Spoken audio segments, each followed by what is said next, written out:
live from Brussels and Oman. It's ZN Live. Hi. We're very excited Hello. today to have a special guest, Kai Troll.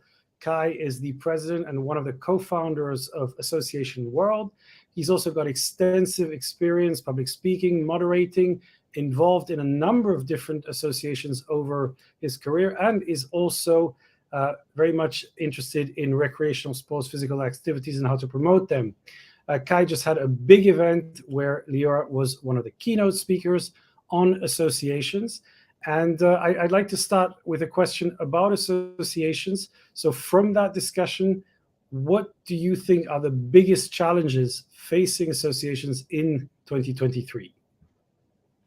Yeah, I think, first of all, thank you for having me. It's wonderful that you understood so well what we try to deliver there at BF, at this Brussels International Association Forum, and really the overarching topics were how to deal with the uncertainty and the increase of cost and what that does to running our organizations and events and marketing and communications and everything that relates to it.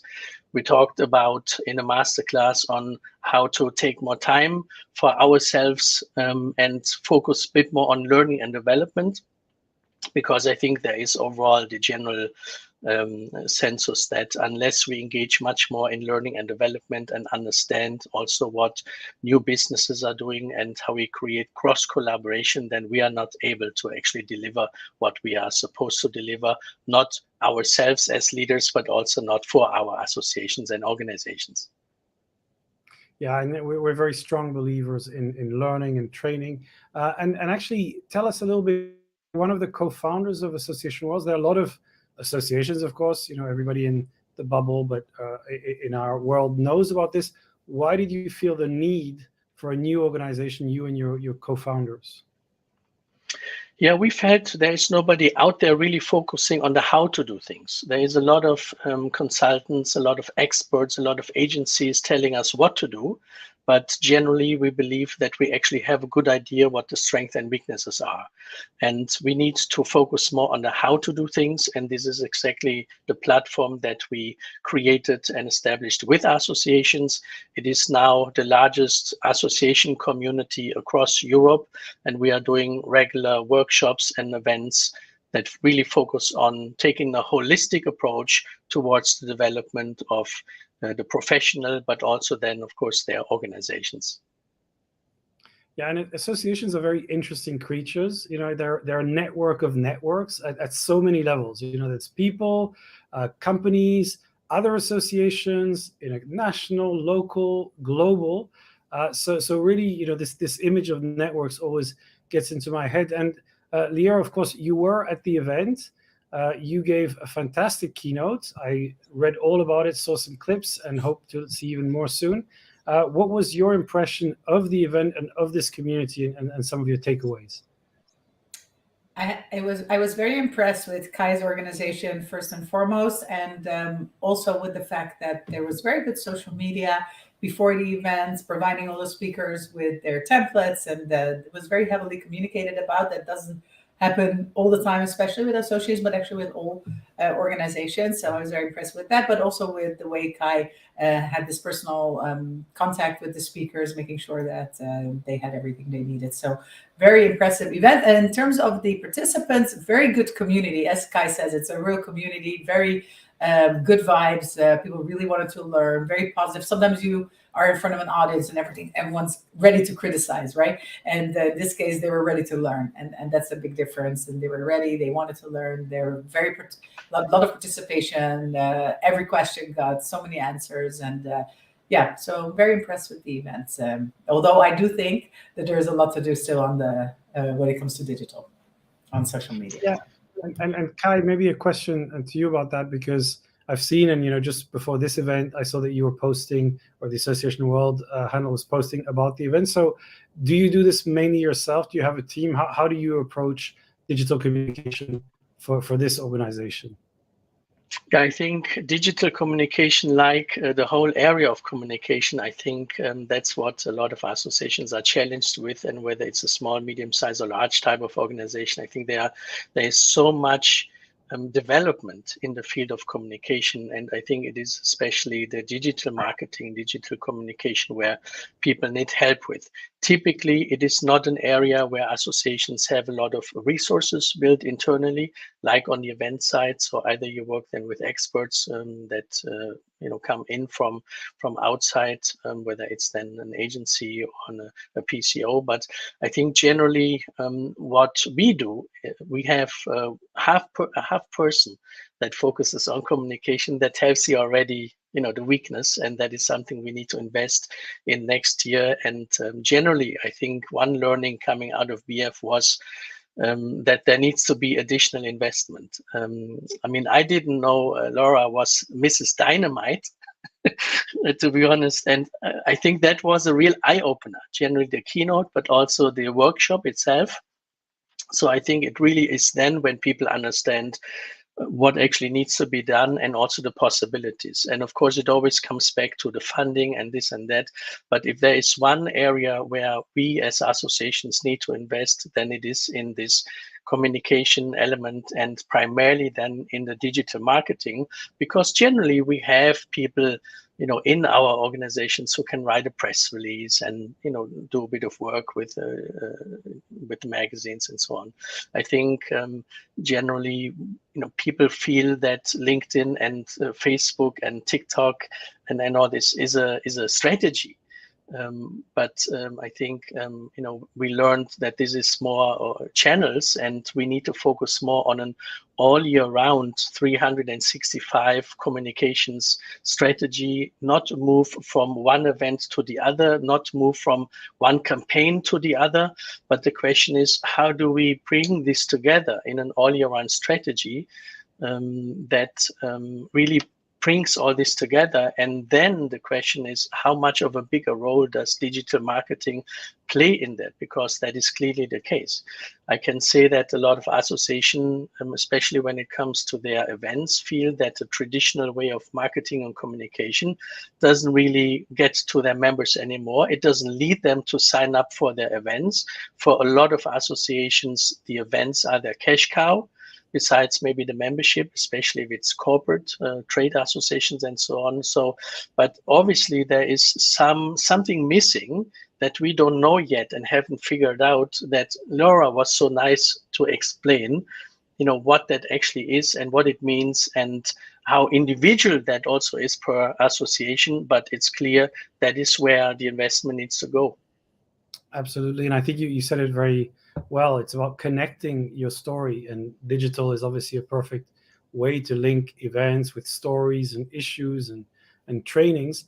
And I like Leora Dynamite. I think that might be her new hashtag. Leora, you'll have to tell us what you think about that. We have some people online. I just want to pull out what Daniel said. It was a pleasure to be able to attend. BIF as personal photographer to Leora. Found the event quite interesting. We also have Sina. I hope I'm pronouncing this correctly.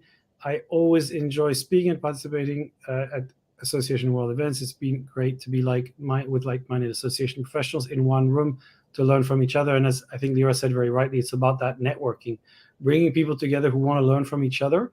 And by the way, in a really great setting, I saw the cinema, the theater with the popcorns. That sounded like a fantastic place. And then we have Matisse saying, hey, hello, everyone. So hi, very good to have you. And Matisse, sorry about his pronunciation. Yeah, my pronunciation. Leora, please improve my pronunciation and tell us more about what you took away from the event and what you think might be worth re-emphasizing from your discussion. And by the way, hi, Sina. It was really great to meet you. And Daniel is much more than a photographer. He's one of our best designers. So thank you for watching every week, Daniel. What did I take away from it? I was unfortunate enough not to see many of the other sessions, but I did speak to some of the other speakers. And what I took away from my sessions with these great people was that there is still a great need for, first of all, some more basic understanding of the importance of digital communication, of social media, and of exactly as Kai says, of how to do this strategically. So where do you start? How do you implement? What role can it play? And how can that really help to amplify the success of an event, of your overall goals and objectives. A lot of these associations have policy objectives. So how does this play together? There was still a little bit of a perception that, why don't we just stick to the handshaking? And but I think it's growing, and they did a good job with the different exercises.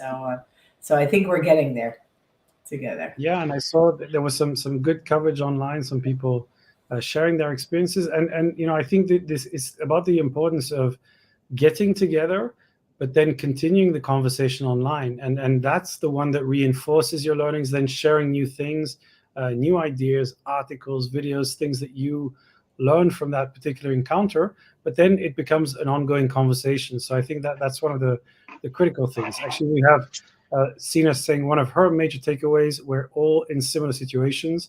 Let's face our challenges together, share and learn from each other. Absolutely, and that's the benefit of course, these events. And it's surprising. We always see this when we talk to associations. We realize that they have very, very common challenges of multiple membership, different people, different locations, different hierarchies. You don't run an association the way you run a company. You run it much more the way you run a network. So some very big and interesting challenges. Another question and Phil, I may actually say something to that, because Association World is not a membership organization. We are an open platform. So anybody who wants to involve and engage, whether it's on the training side, on a coaching side, or whether it's on the receiver side, is very welcome to learn. People at the time told us specifically they wanted more education, but more premium education, but also more affordable where they are. That's why we started these workshops in Brussels and Geneva. BF and GF were founded because people came to us saying, when is your annual event? And we said, we don't have an annual event. And they felt it would be good to have that in Brussels and Geneva. This is how this was founded. So we are very much community driven. And it's basically the community telling us what they feel their needs are. So from that point of view, we are not a membership organization, because people didn't want to be another member with another membership organization, but rather paid for something that they have a specific interest in. And this is actually one of the core. And I think this is one of the reasons why we have such high level engagement when we do these events. The event design is one thing. Content is king. This is clear, but we also need to create an experience. And when we think about as associations, and you are as an agency, you are more or less involved in this. When we organize events, it's not good enough to just come together and talk and have presentations and we go home. There are three elements that are important. It's the event design, it's the experience that we are creating, and that goes into the emotion of the people, but also, and Phil, you said it, what's the legacy of all this? Why do we actually do this? Because there are a lot of meetings out there, they're quite unnecessary. And so that is always the key question for us, why we do what we do and what is the legacy. And this whole, let's say, communication and the continuation of talks actually brings us then also, and hopefully with you as well together, into the workshops. It helps us to define what people's needs are. And we basically have defined 4 workshops for Q1 and for Q2, what the topics are, because they came out of BF. So yeah, it's interesting you say that, because I was attending as a panelist the EUDAS, the EU Digital Days from the Public Affairs Council, and I had a co-panelist, Maria from CEFIC, who was saying the key thing that she felt was really training and learning. And I said earlier that I really believed in that, and it's really it's a very large statement. It's not just about learning from time to time. It's about making learning a mindset in your daily life, the growth mindset that Carol Dweck talked about in her book on mindset. But this habit of constantly being open to learn and challenge. And I just want to flag the comment from Matthijs. I think I hope that's better. Lyra. BIF always does such a great job at unlocking the knowledge in the room, bottom up. That's how communities are built successfully. And as Lyra said, I think you have a very strong community. And coming back to those skills, I want to ask you, Kai, what would you say young communicators and people starting their careers should focus on? What would be your advice to them in getting started? I mean, first of all, it's actually rather related to soft skills rather than, let's say, the hard skills and the skills that we generally think we need to bring into a company or an organization. The soft skills, the mindset. I think the young mind today works different to the minds. I mean, not saying we are, clearly a different generation, but I mean, what I always try to do is to relate to everybody in the room, and we have junior people in the room, and we have high-level executives in the room. So what we need to do is to provide each of them a different segment of knowledge transfer. But I think primarily it is now today about soft skills. I think technical skills can be taught to a limit, at least to me. But generally speaking, I would say it's a lot about that. And it's about community. People are not working for any type of organization anymore that doesn't have good values, that doesn't know what it's doing for, civil society. I think the youngsters and we have like a mentoring program called the Buddies program, where people tell us clearly, what they're looking for, and it is different to what we were looking for when we were in that age. So I think it has a lot to do with that community sense, working for an organization that they also want to work for, and it's not related to salary anymore and cars and mobile phones, but it's actually what the values that the organization represents. And we always wonder, are associations, is that a career? And I think, yes, very much so. We have a lot of people coming out of the corporate world working for an association, and they feel much better because finally they're doing something that actually makes sense. And I think that is something that that more and more people are looking for. Yeah, and we have actually Tommy Goodwin, who's confirming this, saying what Kai has cultivated with BIF and the other events is truly unique in the association community. And I think this is really about that community of values. Sina saying to attend events and engage with senior professionals, don't be afraid to ask questions. And also both generations can learn from each other.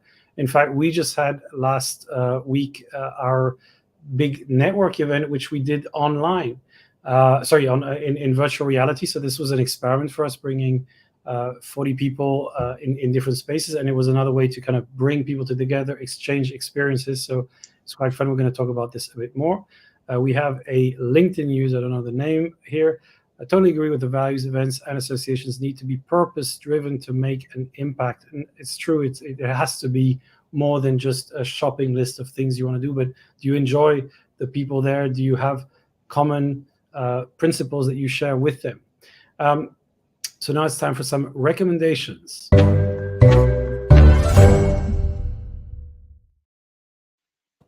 So Kai, I will start with you. What are your recommendations to our listeners or viewers today?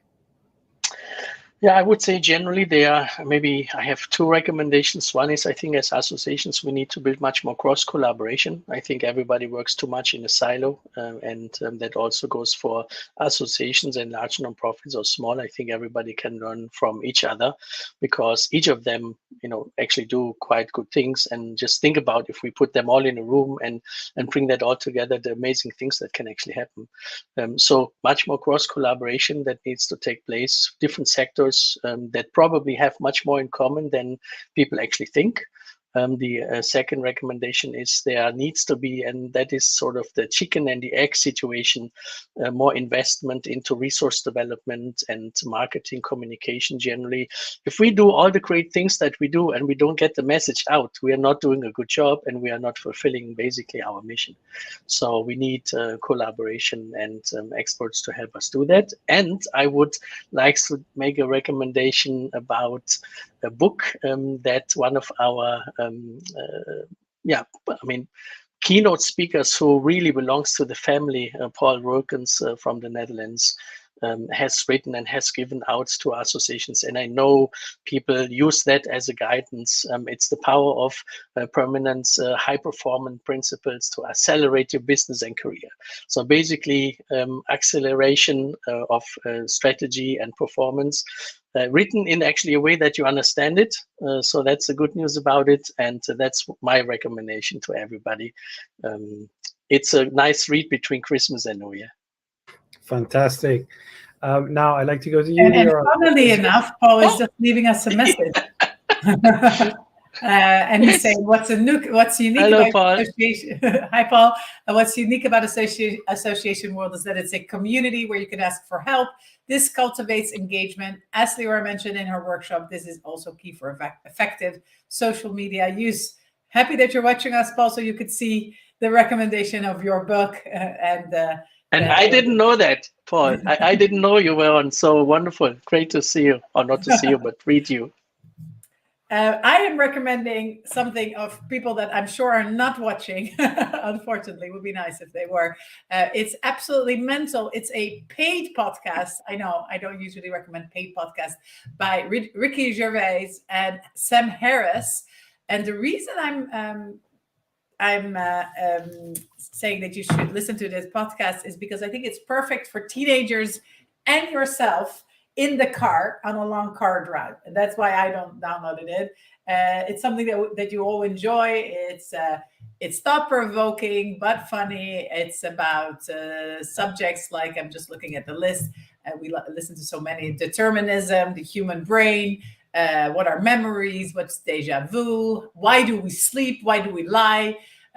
So those are fun subjects told in a humorous way, but then Sam Harris brings some depth to the conversation as well. So I think that is something you can spend 15 euros on. If you think about what you spend 15 euros on, you can probably spend it on something interesting for your family.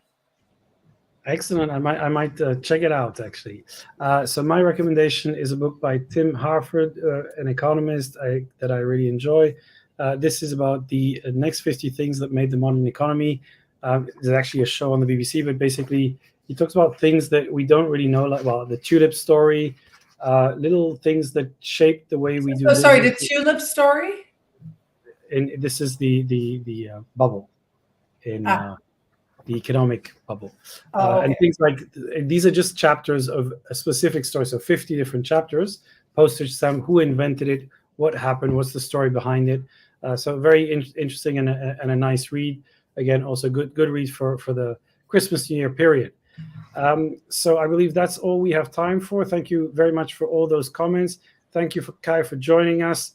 Leora, thank you for sharing your expertise in that keynote and with our viewers every week. Have a fantastic weekend and see you online until next time. Bye. Bye. Happy holidays. Happy holidays.